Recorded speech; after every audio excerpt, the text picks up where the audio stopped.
अस्सलामु अलैकुम वरहमतुल्लाह। मैं हाफिज़ मोहम्मद ज़ाकिर, उर्दू मीडिया मैनपुरी से। मोहतरम, जैसा कि आपको मालूम है कि इस वक्त उत्तर प्रदेश में चुनाव का माहौल बहुत गर्म है। सभी लोग अपनी अपनी जीत के दावे कर रहे हैं। इसी सिलसिले में आज हम आपके सामने ऐसे शख्स से गुफ्तगू करेंगे कि जिसका चेहरा क्रिकेट शायकीन के लिए गैर मारूफ नहीं है, जिसकी आवाज़ हर शख्स पहचान लेता है कि ये शख्स कौन है। आइए इसी सिलसिले में गुफ्तगू करते हैं हम आमिर रियाज उर्फ नूर से। आमिर भाई, जैसा कि इस वक्त चुनाव का माहौल है, सरगर्मियां तेज़ हैं, मुसलमानों का वोट इस वक्त आप किस तरह देख रहे हैं? क्या सिर्फ समाजवादी में जा रहा है, बीएसपी में जा रहा है, या कांग्रेस में, या एमआईएम में, या मुत्तहिद किसी एक जगह है? आपका ख्याल क्या है इस सिलसिले में, बताइए। सबसे पहले तो मैं आपका शुक्रिया अदा करना चाहता हूं कि आपने इस नाचीज़ को इस काबिल समझा कि आप हमसे हमारी राय ले रहे हैं। जैसा आपने पूछा, मुसलमान इस वक्त थोड़ा सा भटकाव की तरफ है। ना वो पूरा समाजवादी पार्टी में जा रहा है, ना पूरी तरह से बीएसपी में है, ना कांग्रेस में, और बीजेपी तो खैर कभी मानती ही नहीं मुसलमानों को अपना। तो जाहिर सी बात है कि हालांकि मुस्लिम ऐसे भी इलाके हैं जहां बीजेपी को सपोर्ट किया गया है, लेकिन उनका सपोर्ट करना ना करना भी बीजेपी में कोई अहमियत नहीं रखता है। इतना ज़रूर देखने में आया है कि जो पूरब और पश्चिम के इलाके हैं उसमें ओवैसी काफ़ी दमदारी के साथ अपनी बात को रख रहे हैं, और नौजवान तबका जो है वो काफ़ी पहले से और आज उनकी तकरीरों को सुन करके उनकी तरफ जाता हुआ दिख रहा है। आप तो इससे कबल समाजवादी में अपनी आस्था यानी अपना यकीन, अपना एतमाद रखते थे। क्या वजह है कि इस बार आप एक एमआईएम का भी जिक्र कर रहे हैं? इसकी वजह क्या हो सकती है? नहीं, देखिए, एमआईएम का जिक्र नहीं कर रहा हूँ। सच्चाई को कबूल करना भी तो हमारी जिम्मेदारी है। अगर आज अखिलेश यादव जी सच्चाई को नकार देंगे तो कहीं ना कहीं उनको भी नुकसान उठाना पड़ेगा। खाली चापलूसों से घिरे रहने का नाम नेतागिरी नहीं है। चापलूसों को अपने इर्द गिर्द जमा करने का नाम राजनीति नहीं है। आपको कहीं ना कहीं चापलूसों से हटकर आम जनता की आवाज़ की तरफ ध्यान देना होगा कि जनता क्या चाहती है, और जनता के फैसलों पर ही आपको अपनी मोहर लगानी होगी। जब भी तो जाहिर सी बात है, जो कम पढ़ा लिखा तबका है और जो सोशल वर्कर लोग होते हैं वो अपने रहनुमाई जो करते हैं वो सामाजिक कामों के लिए करते हैं, ना कि राजनीति के लिए। तो वो आम आदमी हुआ करते हैं और वही सही मायनों में असली वोटर होते हैं। चापलूसों से हट करके आपको जनता की तरफ देखना पड़ेगा कि कौन प्रत्याशी हमारे लिए कैसा रहेगा, वो जनता के बीच में कैसी पकड़ रखता है। तो आप ये महसूस कर रहे हैं कि अखिलेश यादव जी चापलूसों में घिरे हुए हैं? जिस तरह से टिकट के बंटवारे हो रहे हैं, मिसाल के तौर पे अभी एक छिबरामऊ विधानसभा सीट है, ताहिर हुसैन सिद्दीकी वहाँ से पूर्व विधायक रहे हैं, उनका बड़ा अच्छा रंग है, बड़ी अच्छी पकड़ है उनकी, और इंशाअल्लाह ताला एक मुस्लिम होने के नाते मैं ये कह सकता हूँ कि उनकी जीत भी पक्की थी। लेकिन जिस तरह से उनको नज़रअंदाज किया गया, इमरान मसूद को जिस तरह से नज़रअंदाज किया गया, फिरोज़ाबाद से अजीम भाई को जिस तरह से नज़रअंदाज किया जा रहा, ये जिताऊ और टिकाऊ प्रत्याशी जिस तरह से इनको नज़रअंदाज किया जाएगा तो कहीं ना कहीं ये खेमा जो है वो आपको नुकसान पहुँचाएगा। तो आप मानते हैं कि यहाँ पर समाजवादी पार्टी ने मुसलमानों को नज़रअंदाज किया है? कहीं ना कहीं मुझे ऐसा लगता है। तो ये नज़रअंदाज होकर जो उम्मीदवार अलग हट रहे हैं समाजवादी पार्टी से, इनके रुझान के बारे में कुछ बता सकते हैं? क्या रुझान रह सकता है इनका? देखिए, जब सवार घोड़े से उतर जाता है तो उसके लिए फिर कोई मुश्किल नहीं होता है कि वो कौन से घोड़े पर बैठे। जाहिर सी बात है, जो सवार घोड़े से उतरे हैं वो किसी दूसरे घोड़े पर बैठने की कोशिश तो करेंगे ही करेंगे। आप अपना पैगाम मुस्लिम आवाम को, मुस्लिम नौजवानों को हमारे चैनल के माध्यम से, चैनल के ज़रिए से क्या पैगाम देना चाहते हैं?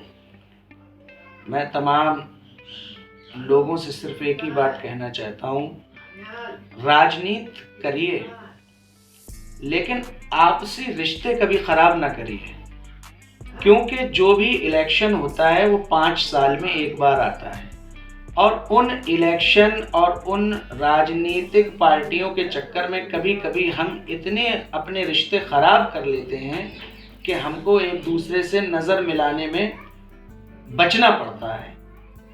मेरा अपना मानना यह है कि आप अपनी पार्टी को, जिसको भी सपोर्ट करना चाहते हैं उसको करिए, दिल से करिए, लेकिन अपने रिश्तों पर ख़ास तौर से ध्यान दीजिए, तवज्जो दीजिए कि किसी से हमारे रिश्ते ख़राब ना होने पाए।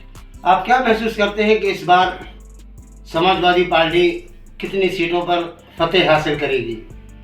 देखिए, ये तो कोई भी नहीं बता सकता सिवाय अल्लाह के।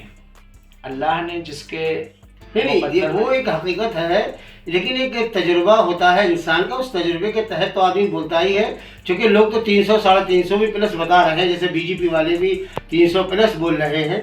आप एक पुराने सियासतदान हैं, सियासत पर अच्छी नज़र रखते हैं, तो एक उसी तजुर्बे के तहत आपसे ये बात पूछ रहा हूँ कि कमोबेश समाजवादी पार्टी कितनी सीटों पर फतेह हासिल कर लेगी? देखिए, मैं ये तो नहीं कहना चाहता कि कितनी सीटों पर समाजवादी पार्टी जीत हासिल करेगी, लेकिन मैं ये ज़रूर जानता हूँ कि इस बार जो सरकार बनेगी वो गठबंधन की होगी। गठबंधन की सरकार बनना है जी। क्या बीजेपी इक़्तिदार में नहीं आएगी? नहीं। उसकी वजह क्या है कि बीजेपी मुकम्मल इक़्तिदार में थी, 325 सीटें उसकी थी, इस बार उसके कमज़ोर होने की वजह क्या होगी? देखिए, बीजेपी के जाने के भी बहुत से वजूहात हैं। हम सभी ने एक लॉकडाउन का बुरा वक्त देखा, लोगों ने अपने बच्चे गंवाए बग़ैर ऑक्सीजन के, बग़ैर बेड के, बग़ैर दवाओं के, और तो और टेनी मिश्रा जी के बेटे जो कि मिनिस्टर हैं, किसानों ने जब आंदोलन किया, हर सरकार में आंदोलन हुआ करते हैं, सरकार का काम उनको दबाने का होता है शांतिपूर्ण तरीके से, किसी को कुचलने का काम नहीं होता, किसी को मारने का काम नहीं होता। जिस तरह से इस सरकार ने काम किया है, काम तो कुछ हुआ ही नहीं है, सही मायने में काम तो कुछ हुआ ही नहीं है, सिर्फ एक चिल्लाहट रही, एक तरह से हिंदू और मुसलमान को लेकर के एक नए बीज बोते रहे, सियासत को इतना गर्म करने की कोशिश करी गई कि कभी नोटबंदी की लाइन, कभी मंदिर की लाइन, कभी जीएसटी की लाइन, कभी इनकम टैक्स की लाइन, कभी बेरोजगारों की लाइन। तो सरकार हर तरह से फेल रही है। आप बताइए, कभी इतने पेपर किसी भी सरकार में लीक नहीं हुए जितने पेपर आज लीक हो रहे हैं। महामारियां पहले भी फैली हैं, जब पहले की सरकारें थी उनमें भी महामारी फैली है, सारी सरकारों ने टीका लगवाया। मेरे आज भी जो 54 सा निशान आपके भी होगा, मेरे भी होगा, ये भी एक टीका था, लेकिन किसी भी सरकार ने इतना प्रचार और प्रसार नहीं किया कि आज जिस तरह से मोदी जी ने प्रचार किया कि मतलब टीका मोदी जी हैं जब भी टीका लगेगा, वरना टीका नहीं लगेगा। ये क्या है? राशन दे रहे हैं आप तो झोले पर अपनी तस्वीर, क्या है ये? लोगों को राशन फ्री का नहीं चाहिए, उनको शिक्षा मुफ्त कर दीजिए, एक समान शिक्षा प्रणाली लागू कर दीजिए। अच्छा, खैर, बहुत अच्छा। थोड़ा सा आखिरी सवाल आपसे ये है कि इस मरतबा 2022 के चुनाव में उत्तर प्रदेश के मुसलमानों का रुझान क्या रहेगा? देखिए, रुझान के बारे में तो जाहिर सी बात है, जिस तरह से आप भी और हम भी लगातार, हम लोग आपके माध्यम से ही सीखने जानने की कोशिश करते हैं, जो हमारे न्यूज़ रिपोर्टर्स हैं, मुसलमान किसी भी एक प्लेटफार्म पर नहीं है। दूसरे, उनका अपना मानना है, जो मेरी जहाँ जहाँ रिश्तेदारियाँ हैं, जहाँ अजीज़ अकारिब हमारे रहते हैं, हमारे दोस्त रहते हैं, उनका अपना मानना यह है कि अब हम वोट उसको देना चाहते हैं जो कल को हमको वोट देगा, हम उसको वोट देंगे। तो अब ये जो एक माहौल बना है कि आप आज हमारे साथ हैं तो कल हम आपके साथ होंगे, उसी के मद्देनज़र मुसलमान तमाम तरह की अपनी अपनी बातें कह रहे हैं, कर रहे हैं। क्या आप कोई आखिरी मुसलमानों को पैगाम देना चाहेंगे फिर वोट के सिलसिले में? जी हाँ, मैं तो ये कहना चाहूँगा कि जहाँ पर भी आपको सामाजिक कुरीतियों के खिलाफ लड़ने वाला आदमी दिखाई दे और आपको लगता है कि वो हमारे लिए बेहतर काम करने वाला होगा, हमारे बच्चों के मुस्तकबिल की बेहतर लड़ाई लड़ने वाला होगा, हमको रोजगार दिलाने के लिए काम करेगा, मंदिर और मस्जिद पर लड़ाई लड़ाने का काम नहीं करेगा, हमेशा सामाजिक कार्यों में भले तरह से साथ देने वाला होगा, उसको सपोर्ट करिए, चाहे वो किसी भी पार्टी का हो। शुक्रिया। आप हैं आमिर रियाज उर्फ नूर, जो भी आप उनसे अपने ख़यालात का इजहार कर रहे थे, और हमारे चैनल के माध्यम से, हमारे चैनल के ज़रिए से आप तक उनके ख़यालात इंशाल्लाह पहुँचेंगे।